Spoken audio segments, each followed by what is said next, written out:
터키와 오스만 제국 제4강 유목민의 강작 셀주크 투르크입니다. 투르키스탄의 지리적 구분을 또 보도록 하겠습니다. 여기 몽골 구원이 있고요. 자, 동투르키스탄이라고 불리는 오늘날의 중국령 신강6.15 자치구가 있고요. 중앙아시아를 불리는 서투르키스탄이 있습니다.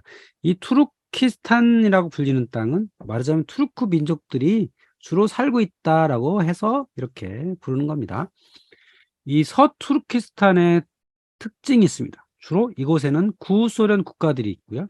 이슬람의 영역이고 튀르크의 영향이 있다라고 하는 겁니다. 그런데 이 지역은 자연 지리적으로 또 하나의 특징이 있습니다. 기본적으로 이곳은 사막지대입니다. 비가 별로 오지 않습니다. 그럼 사람들이 어떻게 살까요? 어떻게 문명을 만들었을까요? 이곳에는 아주 중요한 자연 환경인데 바로 펜산 산맥, 파미르 고원, 힌두쿠시 산맥이 해발 5,000m 이상의 산맥과 고원으로 이루어져 있습니다. 이곳에는 만년설이 있죠. 빙하가 있습니다. 그러면 이곳에 봄이 되면 늘 이 눈 녹은 물이 흘러내리죠. 그래서 이곳에서 만들어진 강들은 대부분 이 눈 녹은 물입니다. 이 천산에 있었던 만년설이 녹아서 늘 이렇게 흘러내립니다.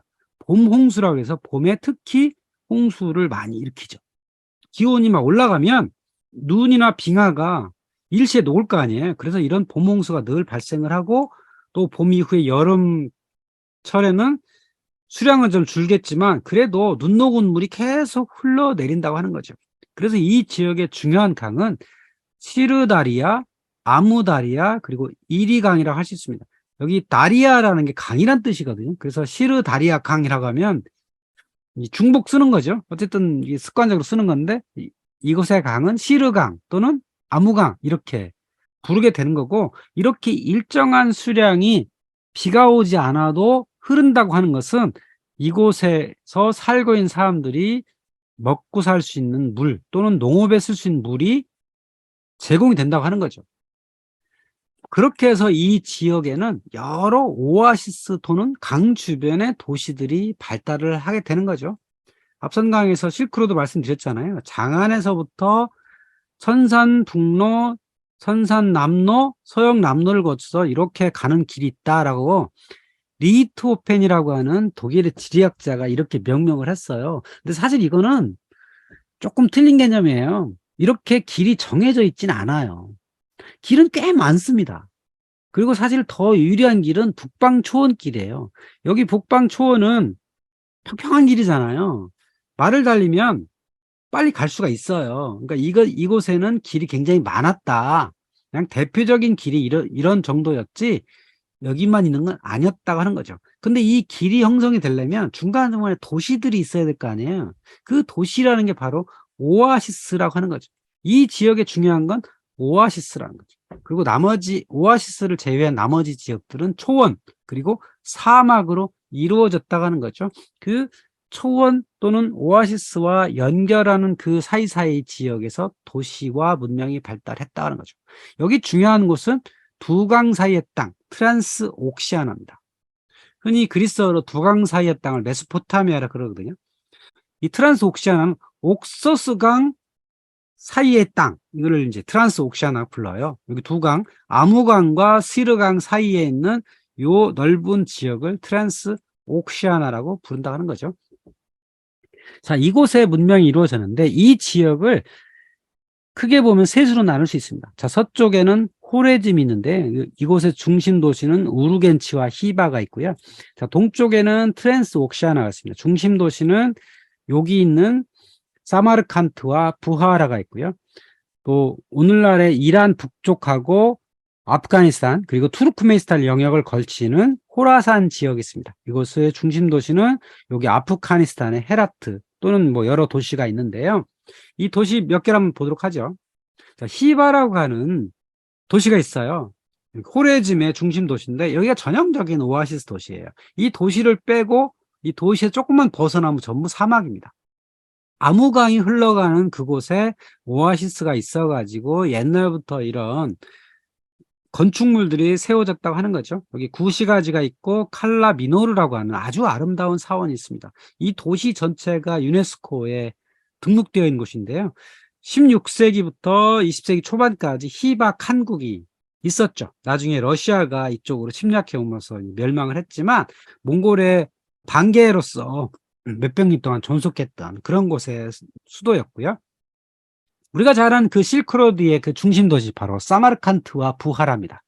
사마르칸트는 소구드 지방의 대표 도시예요. 그 소구드인이 주로 살았던 그런 곳인데 14세기에는 티무르 제국의 수도 역할도 했죠. 여기 보면 마드라사라고 하는 이게 교육기관이거든요. 이슬람 교육기관을 마드라사라 부르는데 이건 티무르가 세웠던 그곳이고요. 이곳은 소구드인 또는 타지크인이라 부르는 사람들의 주로 거주를 해요. 지금은 우즈베키스탄의 중요한 도시긴 한데 이곳에 거주하는 사람들은 주로 타직 쪽이다라고 하는 거고요. 그 옆에 도시 부하라가 있죠. 부하라는 여기도 15세기부터 20세기 초반까지 부하라 칸국이 있었어요. 그 중심 도시가 부하라였고 이곳에는 지배 계층은 우즈벡인이고 또 이 피지배 계층 사람들이 타직 쪽이 또 있는 거죠. 페르시아계 타지크족이 이렇게 혼재되어 살고 있는 그런 도시라고 할 수 있죠. 다 이 트랜스 옥시아나의 아주 중요한 도시입니다. 그래서 여기 지도를 보시면 여기 파란색, 녹색 지역이 있죠. 녹색 지역은 여기 카자흐족들이 이렇게 사는 곳인데 요 녹색 지역이 주로 사람이 사는 오아시스, 여기 갈색 지역은 키르기즈 사는 곳, 여기 노란색은 타지크족이 이렇게 사는 지역이에요. 나머지는 무엇이냐? 나머지는 사막입니다. 그러니까 비어있는 땅인 거죠. 그럼 이 사막이 어떻게 사람이 살 수 있는 땅으로 변하냐면 아무강과 시르강에서 이렇게 수로를 만들어 가지고 이쪽에서 물을 끌어들여서 밭에 물을 대 가지고 농업을 하게 되는 거죠. 그래서 아무강과 시르강이 제공하는 수자원이 공급 가능한 곳에만 사람이 거주할 수 있게 됐다는 거죠. 여러분이 이런 시사적인 뉴스를 들어보신 적 있을까요? 아라레가 사라지고 있다.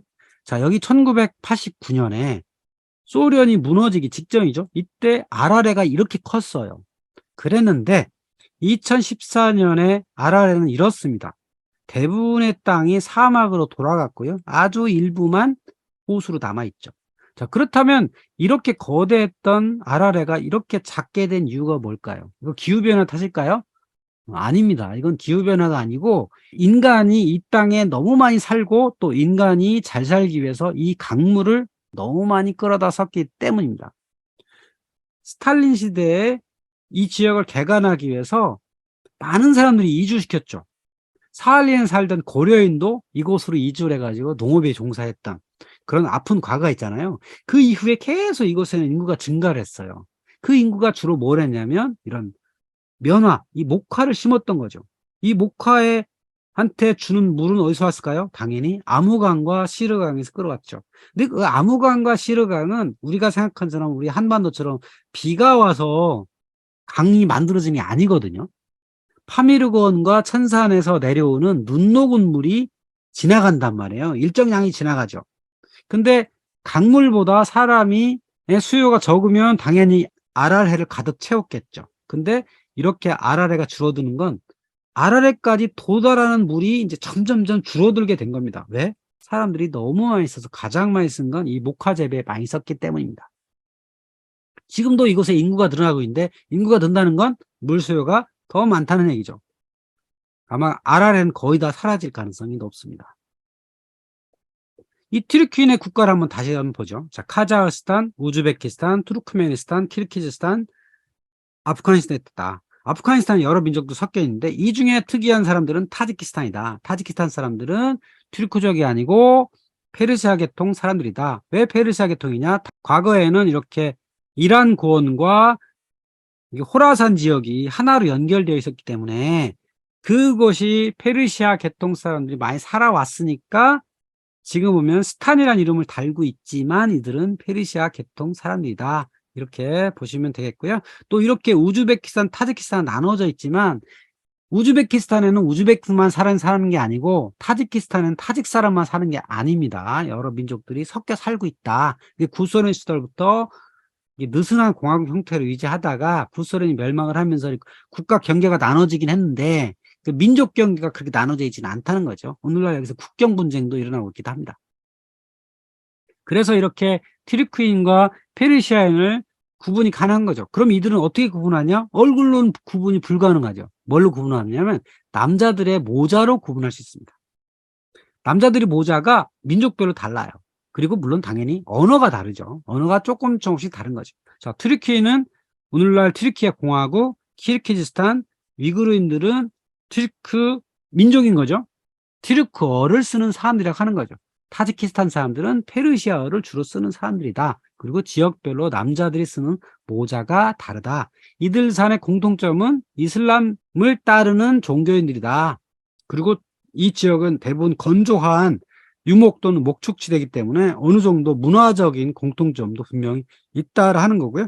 이곳에 이슬람이 들어왔을 때 이슬람이 되게 쉽게 받아들였어요. 그 이유가 튀르크인 또는 유목인이 따르는 천진 사상, 자, 몽골족도 하늘을 따랐거든요. 그 탱글이라고 하는 하늘을 믿었단 말이에요. 하늘에 있는 존재.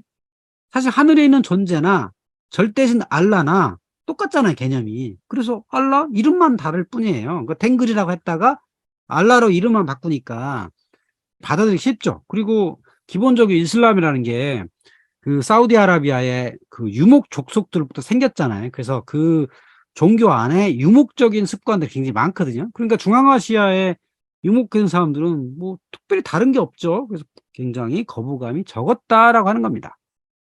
중요한 건 이 지역에는 튀르크인과 페르시아인 또 몽골 얼굴 가진 사람들이 막 섞여 살았다라고 하는 겁니다. 그래도 이들은 어느 정도 구분이 가능해요. 그래서 제가 모스크를 한번 가져와 봤어요. 튀르크계와 페르시아계가 무엇이 다른가 봤더니 모스크 모양이 많이 다릅니다. 자, 이스탄불에 가면 블루 모스크가 있죠? 미나레트가 이렇게 6개나 세워진 말하자면 권위가 높은 모스크가 블루 모스크예요. 근데 여기 그로즈니, 오늘날 러시아의 공화국인 이 체첸 공화국의 수도인 그로즈니의 모스크를 봤더니 이스탄불의 블루 모스크랑 거의 똑같이 생겼죠? 그러니까 이스탄불의 블루 모스크를 보고 같은 양식으로 지었다는 걸 알 수 있죠. 과거에 오스만 제국의 영역이 여기까지 퍼졌다는 걸 알 수가 있는 거죠. 자, 그런데 페르시아 계통 모스크가 있어요. 여기 이란에 이스파한 모스크가 있어요. 이 모스크는 이슬람 사원 중에 가장 아름답기로 유명한 그런 곳인데요. 이 이스파한 모스크와 사마르칸트의 모스크가 거의 모양이 똑같죠.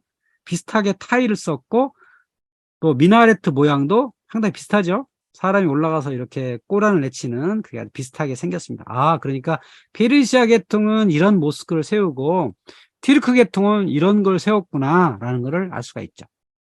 여성의 모습도 좀 아랍과는 상당히 다릅니다. 이제 이슬람 여성은 히잡을 써야 되잖아요. 물론 세속주의인 사람도 안 써도 되지만은 기본적으로 히잡을 쓰는 종교적인 관행은 민족의 관습에서 유래된 거예요. 이슬람만의 전통이 아니라는 거죠. 이슬람 생기기 전부터 이런 히잡 같은 스카프는 다 있었거든요. 그러니까 이 중앙아시아의 스카프 문화도 예로부터 내려져 왔겠죠. 민족별로 조금씩 다르다는 거죠. 여기 카자흐스탄의 여인, 우즈벡의 여인, 키르기스탄의 여인, 위구르 여인들이 조금씩 다르죠. 그러니까 이게 그 지역의 옛날부터 내려오던 어떤 스카프의 문화가 지금까지도 이어오고 있다. 그러니까 이것을 이슬람의 스카프라고 볼 필요는 없다는 거죠. 이 지역의 고유 문화라고 할 수가 있겠습니다.